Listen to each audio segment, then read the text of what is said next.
Edward Nowak, emerytowany wieloletni pracownik Elektrociepłowni Sząbierki, przewodnik po tym obiekcie i autor monografii o nim. Mimo że od wielu lat jest Pan na emeryturze, stale dogląda Pan zabytku. Dlaczego? No więc może zacznę od tego, że na emeryturze rzeczywiście już jestem od wielu lat, bo od 1998 roku w tym zawodzie pracowałem na różnych stanowiskach, od warsztatu mechanicznego po funkcję mistrza, starszego mistrza remontu urządzeń kotłowych, specjalista do spraw kotłowych, z uprawnieniami Urzędu Dozoru Kotłów w Katowicach. Następnie byłem kierownikiem działu przygotowania remontów i inwestycji. No i na końcu, będąc już powiedzmy u schyłku mojej pracy zawodowej, kiedy już w Sząbierkach nie było potrzeby przeprowadzania jakichś takich większych remontów, zostałem przeniesiony do dyrekcji w Miechowicach, ponieważ razem z elektrownią Sząbierki tworzyliśmy zespół Elektrociepłowni Bytom. No i tam pracowałem w wydziale TIR, znaczy to jest Wydział Techniczno-Inwestycyjno-Remontowy. A dlaczego się tym zajmowałem i zajmuję? Chyba z sentymentu, że tyle lat tu się przepracowało i dobrze się pracowało. Mieliśmy tutaj wspaniałe kierownictwo, które dbało o potrzeby załogi. W ogóle w tym zakładzie panowała naprawdę atmosfera rodzinna, no bo dla przykładu w tym moim opracowaniu zebrałem około 100 nazwisk powiązanych rodzinnie. Ojciec, syn, córka, no synowie, no i niekoniecznie, że ojciec przekazywał synowi swój zawód. Każdy pracował na różnych stanowiskach, niezależnych, niepodległych jeden drugiemu, ale powiedzmy byli związani z tym zakładem. Także były te powiązania rodzinne i dlatego czuliśmy się w tym zakładzie naprawdę rodzinnie. Jest Pan autorem monografii o Elektrociepłowni Sząbierki. Zna Pan historię tego obiektu od podszewki. Jakie były początki elektrociepłowni? Pierwsze uruchomienie to jest 29 listopada 1920 rok, kiedy po raz pierwszy udało się, kiedy powiedzmy udało się uruchomić pierwszą turbinę przy pomocy 4 kotłów, jedną turbinę o niewielkiej mocy, zaledwie 12,8 MW, ale na tamte czasy to było już dosyć dużo. Moc tej energii przesłana do sieci energetycznej jest tym momentem, że tą elektrownię się klasyfikuje jako elektrownię. Były tam jakieś próby, czy nie próby, były tam jakieś przekazywanie niewielkich mocy do sąsiedniej kopalni Sząbierki, która była również własnością Szafgoczów, znaczy tej elektrowni, która była budowana przez spółkę Szafgocz. I to było tylko taki, może jakiś tam troszeczkę było tej energii. Także są takie dwie daty. Ktoś tam podaje wcześniej, 2 tygodnie wcześniej, a ja wiem dokładną datę, 29 listopad. Zna Pani elektrownię. Orientuje się Pani, jaki to jest potężny budynek.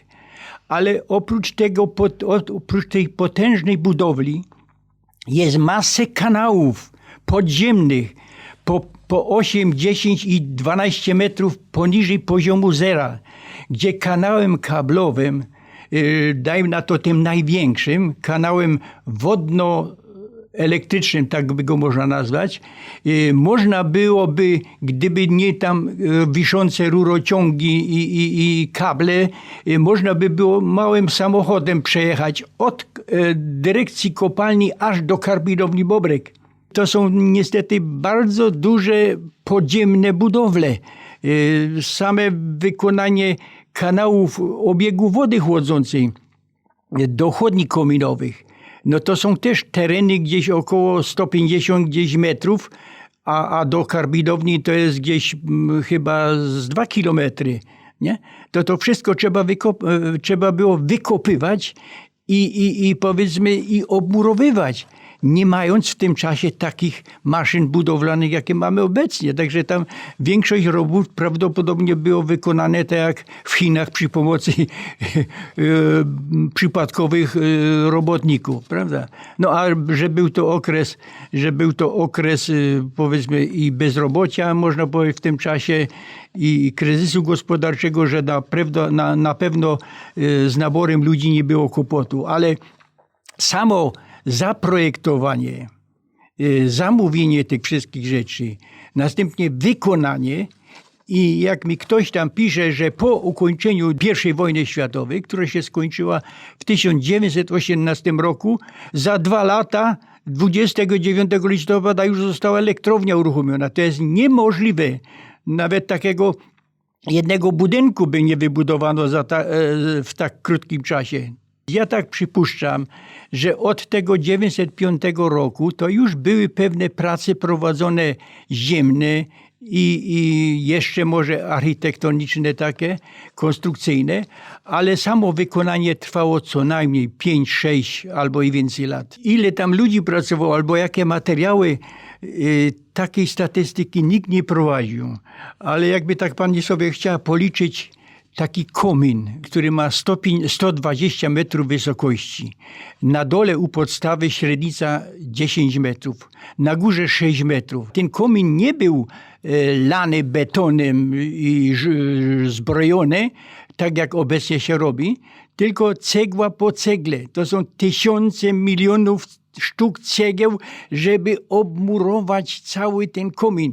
To jest powłoka zewnętrzna, a wewnętrzna do 1/3 wysokości to jeszcze jest obudowa termiczna. To są znowu cegły szamotowe, które chronią powiedzmy przed opalaniem, uszkodzeniem tego kominu. Także sam komin, ile tego materiału pochłania, a obecne elektrownie są budowane w inny sposób. Konstrukcja stalowa, blacha trapezowa, ciach, ciach i po wszystkim. Nie? A tutaj zadbano o różne szczegóły. Na czym polega wyjątkowość budowli Zillmannów? Co wyróżnia katedrę industrialu na tle innych obiektów tego typu? No można powiedzieć tak, miałem możliwość zwiedzić i służbowo, i prywatnie w różnych okresach elektrownie, które były tutaj w naszym rejonie i w całym kraju i nawet za granicą jedną elektrownię. Przyglądałem się wszystkim tym elektrowniom. Żadna nie dorównuje pod względem samego widoku tej elektrowni. Jeżeli mieliście państwo możliwość oglądać już na zdjęciach naszą elektrownię, a najlepiej z lotu ptaka, to ta elektrownia jest usytuowana na rozwydleniu dróg kolejowych. Dojazd do tej elektrowni był przez jedyny mostek, który tam jest nad tymi torami od strony południowej. Czyli już to jest jak gdyby taka fosa, gdyby te tory kolejowe pokazać jako rzekę z jednej i z drugiej strony, to my mielibyśmy dostęp do tylko wyspy takiej, prawda, poprzez ten mostek. Tak jak to porównują ten obiekt do powiedzmy do budowli Wawelu albo Zamku Krzyżackiego w Malborku. I same te budynki, te podstawowe budynki, kotłownia, maszynownia, rozdzielnia elektryczna tutaj od strony południowej, ta wieża zegarowa, wieża nawęglania, ten dziedziniec, który tam się znajduje pomiędzy częścią elektryczną a maszynownią, to wygląda jak twierdza, jakaś naprawdę twierdza obronna, która by służyła jak gdyby do celów obronnych. Nie?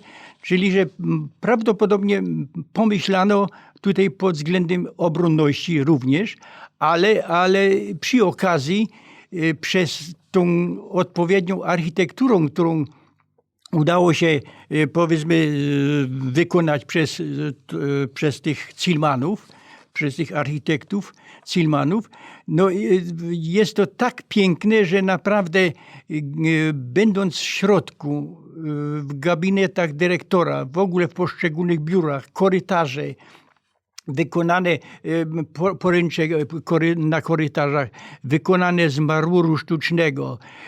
Pulpity obsługi na nastawni też były z marmuru zrobione.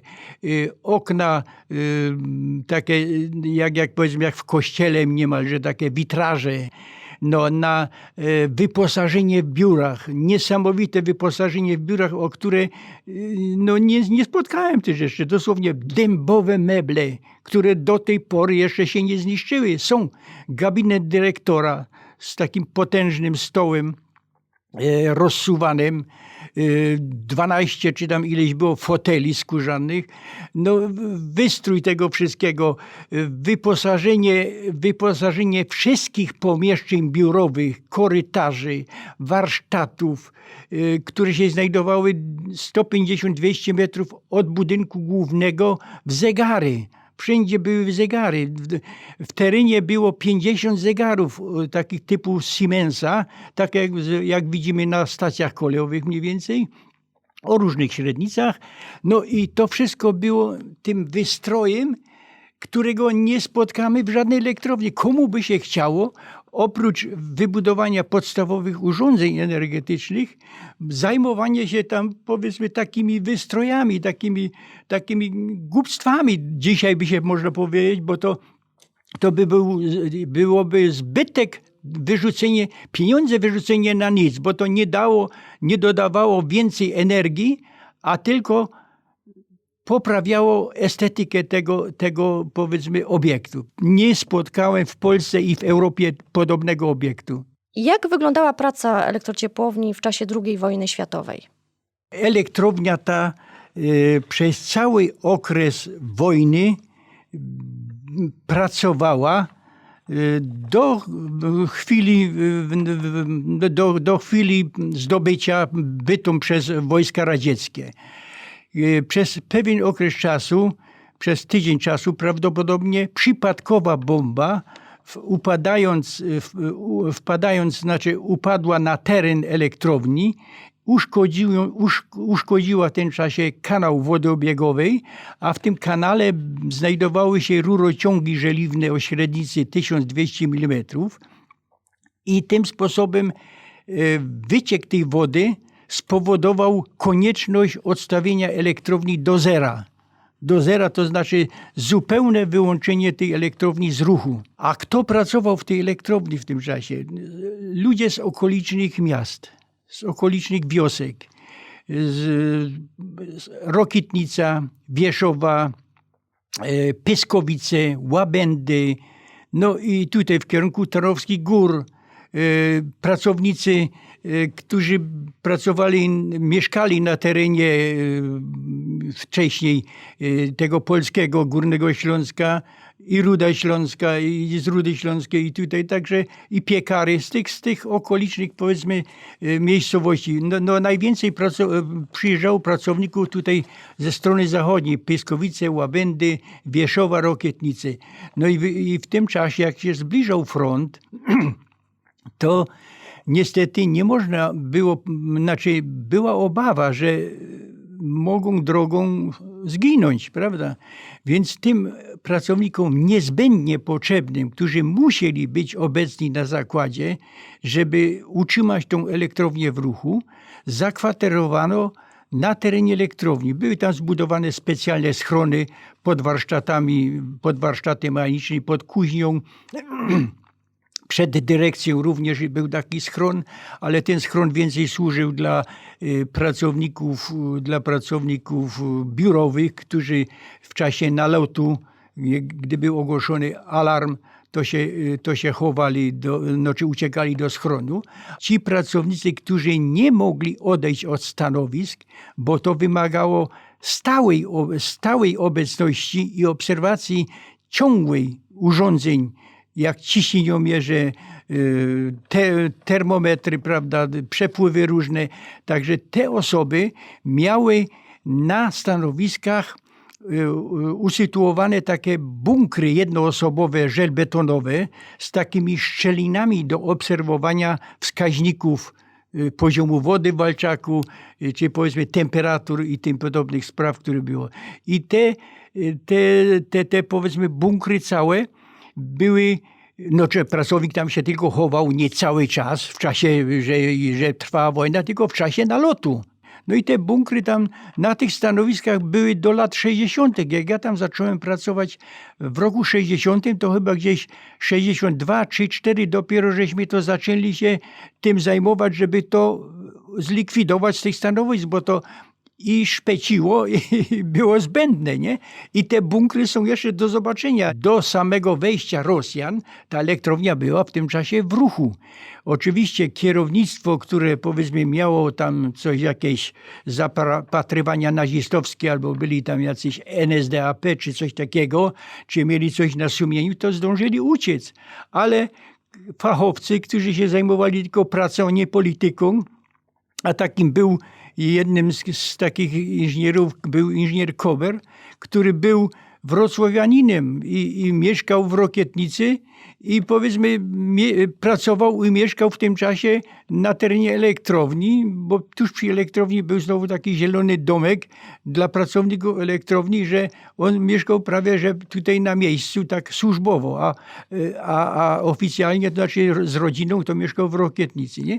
I ten inżynier Kober przy pomocy pracowników, którzy tam byli, prowadził ruch elektrowni.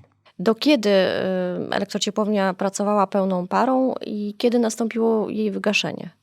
Więc ta elektrownia miała takie swoje etapy, tak trzeba powiedzieć, w latach 60., kiedy było zapotrzebowanie na każdy megawat energii elektrycznej, kiedy jeszcze, może pani już nie pamięta, ale starsi na pewno pamiętają, że były takie zwane stopnie zasilania, że się wyłączało pewne zakłady, które nie były potrzebne w tym czasie, żeby tylko można było prowadzić jakąś produkcję czy życie normalne mieszkańców. Więc w tym czasie ta elektrownia była taką elektrownią podstawową. Niewielka była to moc, bo zaledwie około 100 MW. Ponieważ w pewnym okresie czasu w naszym rejonie powstały inne elektrownie, z takich co ja pamiętam, i w latach gdzieś 63-64 była budowana elektrownia Halemba, nie? Potem Łagisza, Siersza, Skawina, Połaniec, to pełno tych elektrowni, które w oku powstawało i taka elektrownia nasza to już nie miała, przestarzała urządzenia, były wysokie koszty eksploatacji, wysokie koszty produkcji tej energii elektrycznej i po kolei ona się stawała taką elektrownią mniej potrzebną, że była później taką elektrownią szczytową, że zapewniała potrzeby produkcji energii elektrycznej w okresie powiedzmy braku z innych elektrowni. Także niekiedy się zdarzało, że 2 albo 3 razy w ciągu doby została elektrownia odstawiana i ponownie uruchomiona. A każde takie odstawienie i uruchamianie to są dodatkowe koszty, bo to znowu trzeba od początku ogrzewać, bo to są potężne straty. Nie? No i ta elektrownia po kolei okazała się potem coraz mniej opłacalna pod względem kosztów. To była już taką elektrownią tylko dyspozycyjną. No i tym sposobem ta elektrownia potem upadała już jako elektrownia. Jako elektrownia w ogóle, to znaczy elektrownia, to znaczy jako turbina ostatnia, która była o mocy 35 MW, która mogła produkować tę elektryczną, została zdemontowana w 1998 roku, kiedy byliśmy już w tym czasie spółką akcyjną Skarbu Państwa. Ostatnim dyrektorem był inżynier Jacek Janas. No i on tą elektrownię prowadził jeszcze do 2011 roku. No potem już ta elektrownia przechodziła, jak powiedzmy i inne elektrownie, w elektrociepłownię. No i od 11 roku do 16 roku została sprzedana fińskiej firmie Fortum, która z kolei znowu pozbywała się wszystkich urządzeń. Więc od tego 16 roku, od jesieni, został ostatni pracownik wycofany z tego zakładu i w tym momencie co z tym zakładem dalej robić. No to już potem wiemy, że przejęła to firma, prywatna firma Fundacji Rezonator Generator z Gliwic. No i do tej pory jest ich właścicielem. Także krótko można powiedzieć, od 20 roku do 1998 była elektrownią, już częściowo i elektrociepłownią, a później już była tylko ciepłownią, ale nadal powiedzmy byliśmy wspólną jeszcze z zespołem elektrowni Bytom, to znaczy razem z Miechowicami. Nie? No i czyli, że od tego 16 roku zupełnie tam nie ma już żadnej produkcji, żadnych urządzeń związanych z produkcją ciepła czy energii elektrycznej. Dlaczego elektrociepłownia Sząbierki warta jest zachowania dla przyszłych pokoleń? Gdyby się znalazł jakiś fundator, a może się kiedyś znajdzie jakiś następca Goduli, to może by się to udało jeszcze uratować dla przyszłych pokoleń, nawet architektów, żeby tam się szkolili na tym, co zbudowali ci Cilmalowie. Także można tak powiedzieć krótko o tym, że warto to zachować dla potomnych, żeby to nie poszło w zapomnienie, żeby to nie zniszczało. No a między innymi powiedzmy, można powiedzieć, chwalimy się bardzo tą wieżą zegarową, nie? To jest taką wizytówką Bytomia. Te 3 kominy, to jest taka charakterystyczna sylwetka. Ta wieża zegarowa, jeszcze jest tam ta druga wieża na Węglanie, ale mniej istotna. Ale ta wieża zegarowa to jest też niespotykana konstrukcja. Ten zegar ma 4-stronne tarcze i każdy punkt godzinowy to jest otwór wymurowany o średnicy 300 mm, a tam jest grubość muru pół metra. No więc 300 mm otwory, każdy punkt godzinowy jest podświetlony. Wskazówki tego zegara są odlewami żeliwnymi o ciężarze około 800 kg, też oświetlone żarówkami. No więc tutaj w sumie można powiedzieć 4 tarcze o średnicy rzadko spotykanej w kraju i w Europie, o średnicy około 5 metrów. To jest zegar o niespotykanej konstrukcji i na tamte czasy, bo on był uruchomiony dopiero w 25 roku, to jest zegar firmy Siemens-Halskie, na tamte czasy posiadał elektronikę. Nie taką w pojęciu takim jak naszym, tylko cewka magnes, która dawała impulsy. I to był taki zegar matka impulsowy, który wysyłał impulsy do tych 50 zegarów w całym terenie elektrowni. Zaczynając od wejścia do elektrowni, były 2 zegary, na których się rejestrowało przy pomocy takich kart osobowych godzina wejścia i wyjścia z zakładu pracy. Nie? Ten dokument znowu był potrzebny dla mistrza i dla kierownika i dla rachunku do wypłaty, ile godzin przepracował pracownik na tym zakładzie, prawda? Także już od tego momentu zaczynając. No sam ten zegar matka był tym właśnie takim wybitnym jakimś osiągnięciem jak na tamte czasy. Oczywiście ten zegar matka był zamieniony już w naszych czasach gdzieś w latach 60. na elektroniczne firmy zapskiej Elzap. No i ten zegar impulsowy był najpierw w centrali telefonicznej, później go przeniesiono na Stawnie.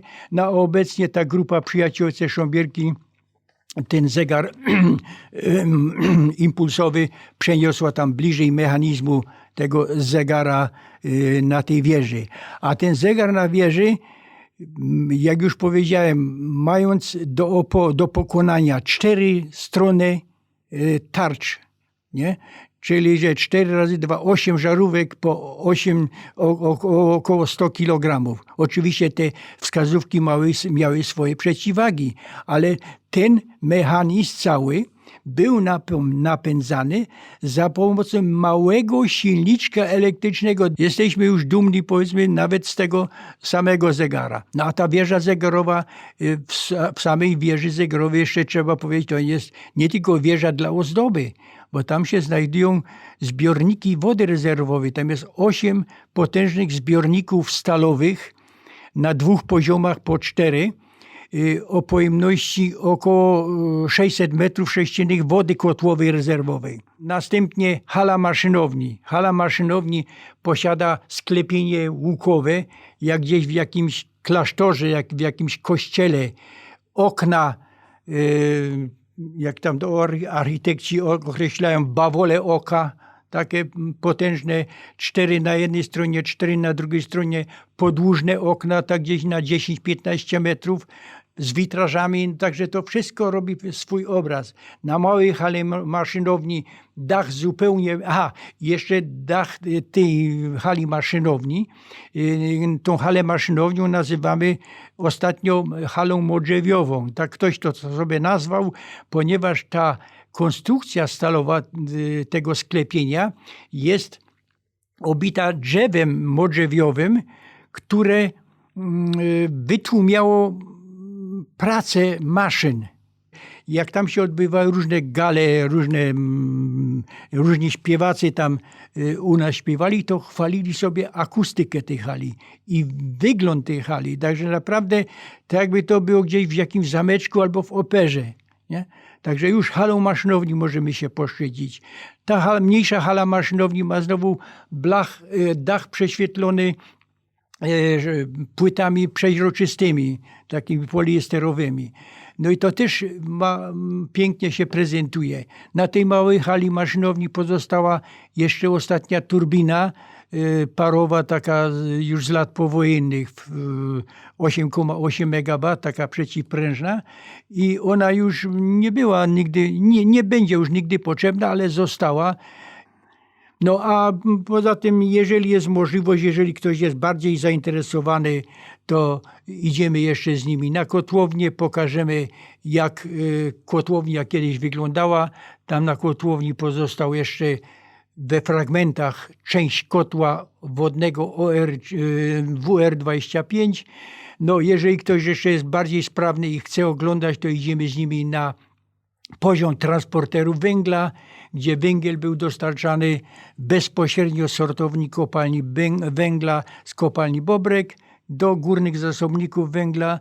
No i tam te transportery jeszcze istnieją. Napędów oczywiście już nie ma. Jest to możliwość pokazania ciągu technologicznego, jak się to działo, skąd węgiel przychodził, dokąd i tak dalej. Także można było całościowo to poznać.